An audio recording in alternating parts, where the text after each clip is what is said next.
সন্ধ্যাবেলায় মুখরোচক বা চটপটা কিছু খেতে মন চাইলে আলুর এই রেসিপিটা তৈরি করে নিতে পারেন, যেটা খেলে স্বাদ একদম মুখে লেগে থাকবে। নমস্কার বন্ধুরা, তিয়াসাজ রেসিপিতে সকলকে স্বাগত জানাই। আজ আমি আবারও একটা নতুন রেসিপি নিয়ে আপনাদের সামনে হাজির হয়েছি। রেসিপিটা আমি খুব সহজভাবে তৈরি করে দেখাবো, আর খুবই কম সময়ের মধ্যে তৈরিও করে নেওয়া যায়। আশা করছি আপনাদের ভালো লাগবে। তাহলে বন্ধুরা, চটপটা স্বাদের আলুর এই রেসিপিটা তৈরি করার জন্য এখানে আমি আলু নিয়েছি, আর 7 পিস মাঝারি সাইজের আলু নিয়েছি। আলুর চটপটি তৈরি করার জন্য অবশ্যই আলুটাকে সেদ্ধ করে নিতে হবে, তাই আমি প্রেসার কুকারে অল্প নুন দিয়ে আলুগুলোকে সেদ্ধ করে নিয়েছি। তারপর আলুর খোসাগুলোকে ভালো করে ছাড়িয়ে নিচ্ছি।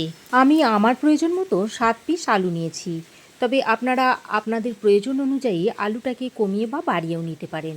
সব আলুর খোসাগুলোকে এই রকম সুন্দর করে ছাড়িয়ে নিতে হবে। দেখুন, সব আলুর খোসাগুলোকে ছাড়িয়ে নিয়েছি। এবার আমি এই আলুগুলোকে মাঝখান দিয়ে দুটো ভাগে ভাগ করে নিচ্ছি। তবে আপনারা যদি ছোট ছোট আলু নেন তাহলে আর আলুটাকে কাটার দরকার নেই, গোটা গোটাই করে নেবেন। দেখুন, আলুগুলোকে আমি কেটে দুভাগ করে নিয়েছি। আলুগুলো কাটা হয়ে গেলে এবার আমি এই আলুর মধ্যে দিয়ে দিচ্ছি অল্প পরিমাণে একটু নুন আর একটু হলুদের গুঁড়ো। এবার নুন আর হলুদের গুঁড়োটাকে দিয়ে আলুর সঙ্গে ভালো করে মিশিয়ে নিচ্ছি। এবার নুন হলুদটা মাখানো হয়ে গেলে এবার এটাকে এক সাইডে রেখে দিচ্ছি। এবার আমি একটা ভাজা মশলা তৈরি করে নেব। তার জন্য কড়াই গরম করে দিয়ে দিচ্ছি একটা শুকনো লঙ্কা চিড়ে। ওর সঙ্গে দিয়ে দিচ্ছি হাফ চামচ গোটা জিরে, হাফ চামচ দিয়ে দিচ্ছি গোটা ধনে, হাফ চামচ গোটা মৌরি দিয়ে দিচ্ছি, 4-5টা মতো দিয়ে দিচ্ছি গোটা গোলমরিচ, আর এলাচের ভিতর থেকে দানাগুলো ছাড়িয়ে সে দানাগুলোর মধ্যে দিয়ে দিচ্ছি। এবার এই গোটা মশলাগুলো দিয়ে লো ফ্লেমে শুকনো কড়াই এইভাবে ভেজে নিচ্ছি। এইভাবে নাড়াচাড়া করতে করতে এর মধ্যে থেকে একটা সুন্দর গন্ধ ছড়াবে, ঠিক সেই মুহূর্তে নামিয়ে নিতে হবে। আবার খুব বেশি ভাজলে এর স্মেলটা ভালো হবে না। দেখুন, বেশ খানিকক্ষণ নাড়াচাড়া করে মিশিয়ে নেওয়ার পর মশলা থেকে একটা সুন্দর গন্ধ ছাড়ছে, আর এই সময় আমি মশলাটাকে নামিয়ে নিচ্ছি। গ্যাসের ফ্লেমটাকে বন্ধ করে দিয়েছি। তারপর মশলাটাকে নামিয়ে সঙ্গে সঙ্গে একটা প্লেটের মধ্যে ঢেলে নিলাম, তা না হলে এই কুকিং প্রসেসটা চলতে থাকবে আর মশলাটা পুড়ে যাবে। এবার এটাকে ঠান্ডা করে তারপর আধ ভাঙা করে নেব। মশলা ভেজে তুলে নেওয়ার পর ওই কড়াইয়ে দিয়ে দিচ্ছি সর্ষের তেল। 3 চামচ মতো সর্ষের তেল দিয়ে দিলাম। আর এই রান্নাটা সর্ষের তেলে করবেন, তাহলে দেখবেন খেতে খুব ভালো হবে। তবে যদি সর্ষের তেল না থাকে, যে কোনো রান্নার তেল দিয়ে এটা তৈরি করে নিতে পারেন। তেলটাকে কড়াইয়ের চারধারে ভালো করে লাগিয়ে নিয়েছি। এবার আমি সেদ্ধ করে নুন হলুদ মাখানো আলুটা এর মধ্যে দিয়ে দিলাম, আর এই সময় গ্যাসের ফ্লেমটাকে হাইতে করে আলুগুলোকে ভেজে নিতে হবে। আলুর গায়ে যখন হালকা একটা সোনালি কালার এসে যাবে ততক্ষণ পর্যন্ত আলুটাকে ভেজে নেব। ওদিকে আলুটা ভাজা হতে হতে এদিকে আমি একটা ছোট সাইজে টমেটো নিয়েছি। এই টমেটোর এই মুখের সাদা অংশটা কেটে ফেলে দিয়ে টমেটোটাকে একটু ছোট্ট ছোট্ট করে কুচিয়ে নিচ্ছি।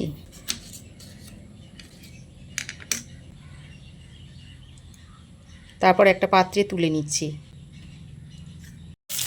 তো আলুর গায়ে দেখুন এইরকম একটা সোনালি কালার চলে এসেছে। এখন আমি এই ভাজা আলুটাকে তুলে নিচ্ছি।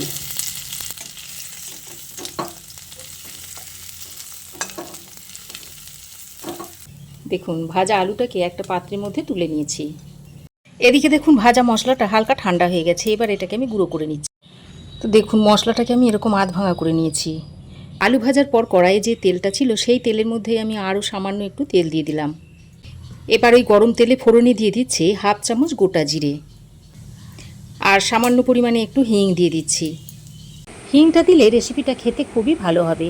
এবার ফোড়নটাকে ভালো করে মিশিয়ে নিয়ে কেটে রাখা টমেটোটা দিয়ে দিচ্ছি। এবার টমেটোটাকে 2-1 বার নেড়েচেড়ে মিশিয়ে নিয়ে এর মধ্যে অল্প পরিমাণে একটু নুন দিয়ে ভালো করে টমেটোটাকে ভেজে নিতে হবে। আর টমেটোটাকে নুন দেওয়ার পরে এইভাবে একটু ঢাকা দিয়ে ভেজে নেবেন, তাহলে দেখবেন টমেটোটা খুব তাড়াতাড়ি গলে যাবে। তো 1-2 মিনিট মতো ঢাকা দিয়ে আমি টমেটোটাকে ভেজে নিয়েছি। টমেটো দেখুন গলে গেছে। এবার আমি এর মধ্যে ভেজে রাখা আলুগুলোকে দিয়ে দিচ্ছি। সঙ্গে যে মশলাটা গুঁড়ো করে রেখে দিয়েছিলাম সেটা অর্ধেকটা দিয়ে দিচ্ছি, আর বাকি অর্ধেকটা রেখে দিচ্ছি, পরে ব্যবহার করব। তারপর আলুটাকে খুব ভালো করে মিশিয়ে নিচ্ছি। বাড়িতে এরকম কারা কারা চটপটা স্বাদের আলু তৈরি করে খান অবশ্যই কমেন্ট করে জানাবেন। এবার আমি এর মধ্যে আরও সামান্য পরিমাণে একটু হলুদের গুঁড়ো দিয়ে দিচ্ছি, আর কালারের জন্য একটু কাশ্মীরি লঙ্কার গুঁড়ো দিয়ে দিচ্ছি। এখানে আর কোনো বাড়তি মশলা পড়বে না, কারণ আমি ভাজা মশলার মধ্যে জিরে ধনে সব কিছুই দিয়েছি, তাই এখানে আর আলাদা করে জিরে ধনের গুঁড়োটা দিচ্ছি না। গুঁড়ো মশলাটা দিয়ে ভালো করে মিশিয়ে নিচ্ছি। মশলা মেশানো হয়ে গেলে এবার আমি এখানে 1 চামচ পরিমাণ জল এইভাবে দিয়ে দিচ্ছি। তারপর ঢাকা দিয়ে কিছুক্ষণ রান্না করে নিচ্ছি। এই জলটা দেওয়ার কারণে মশলার ফ্লেভারটা দারুণ সুন্দর বেরোবে, আর শুধু তেল দিয়ে ভাজলে কিন্তু সেই স্বাদটা আসবে না। ঢাকা দিয়ে 1-2 মিনিট মতো রেখে দিয়েছিলাম। আবারও এর মধ্যে 1 চামচ পরিমাণ জল দিয়ে দিচ্ছি।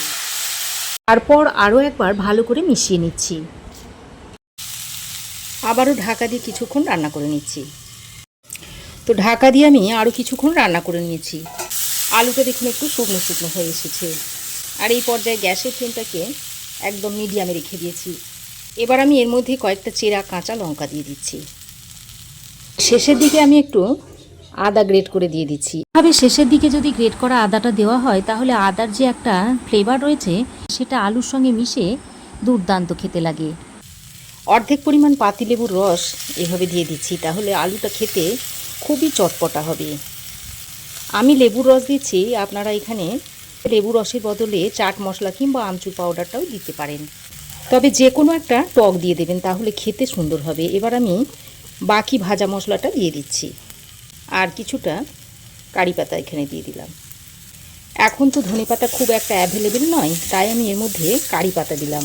তবে আপনারা কারি পাতা দিয়েও করে দেখবেন, এই আলুর চটপটা রেসিপিটা খেতে দুর্দান্ত হয়।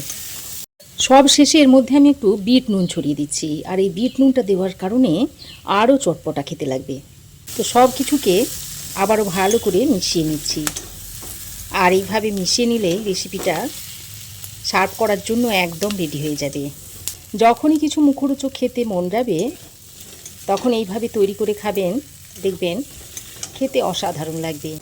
এইভাবে আলুর চটপটা তৈরি করে ছোটোখাটো খিদে একটা মেটানো যায়। তো ভালো করে মিশিয়ে নিয়ে এবার আমি এটাকে সার্ভ করে আপনাদের দেখাচ্ছি। এখন দেখুন রেসিপিটা সার্ভ করে দিয়েছি, আর কতটা লোভনীয় হয়েছে দেখুন। দারুণ চটপটা লোভনীয় স্বাদের একটা রেসিপি। বাচ্চা থেকে বড় সকলেই একবার খেলে বারবার বানানোর অনুরোধ করবে। বাড়িতে হঠাৎ অতিথি এলেও এরকম তৈরি করে দিতে পারেন, খেতে দারুণ হবে।